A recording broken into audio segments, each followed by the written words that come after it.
All right, Marketeer of the Week. This is actually a NAR article. Big news. Everybody's talking about this in the Facebook forums. Love letters or liability letters.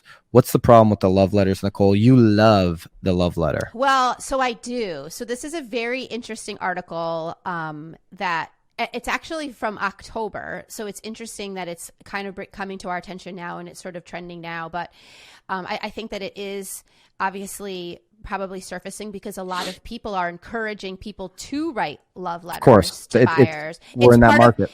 And again, that's why it's the Marketeer of the Week, because it's been a part of the multiple offer package. You know, you include a letter. And it's interesting because I feel like if I'm a buyer's agent, I'm still going to 100% encourage my buyers to write the letter. It's not against the law. Like, you're not going to get in trouble for it. But you're not going to get in trouble for giving them the idea of writing it. Right. But where it gets very interesting is now where can you get in trouble? On the list side, if the buyer is talking about they're a family, they have children, or they can't wait to watch their children be raised there. Or again, you're signing off with like two men or two women, or like there's so many instances where people are obviously talking very much about whom they are, like what their familial status is. That's all against fair housing, and you are 100% putting your seller into a situation where if they're making the choice based on these love letters and these stories, I mean, God forbid another agent finds out that they picked another buyer because they found out that it was a family.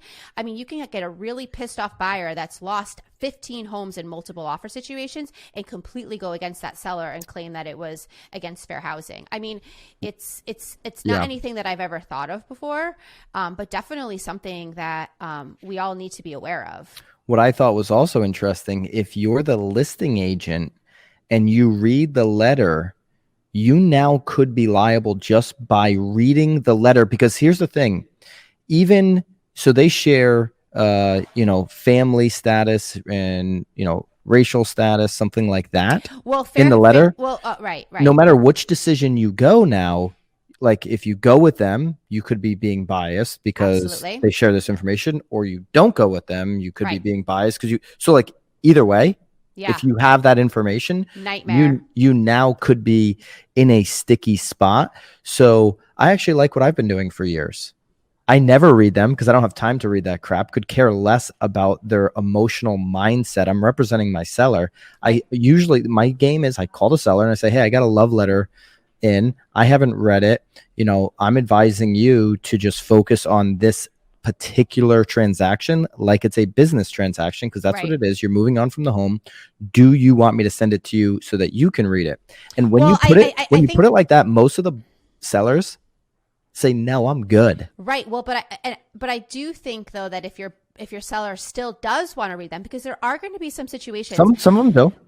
And I bet there'll be situations where they're maybe like estate situations where they're now selling mom and dad's house, or again, maybe it's a house that you've been in forever. Like, you kind of want to know who is moving in. How many times has someone have you shown a house? No, I know. And we're not even talking about offers, but they're like, hey, before I confirm your showing, can you tell me something about your buyer? Like, even that is like kind of crossing the line a little bit too. It absolutely is. And so you have to, if you're gonna say to your seller, like, hey, do you want to read the letter? Oh, I want to read it. I want to know all about it. You have to tell them that they could be.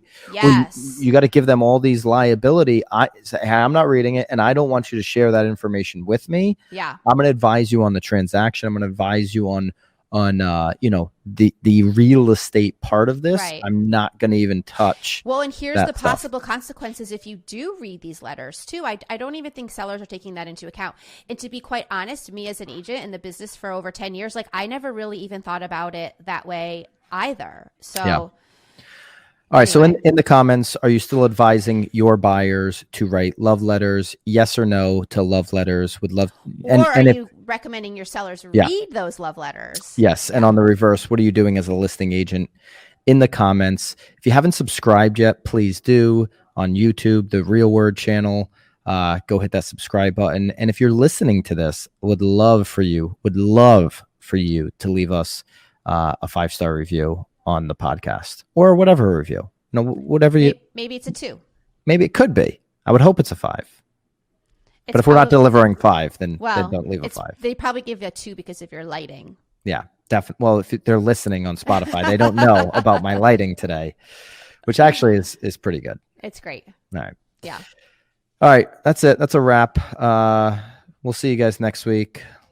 Right? See ya. Is that Yeah. it? I hope so. Jeepers. All right. Yep. Yeah. See you We'll guys. definitely see them. Keep it real. All right. Bye.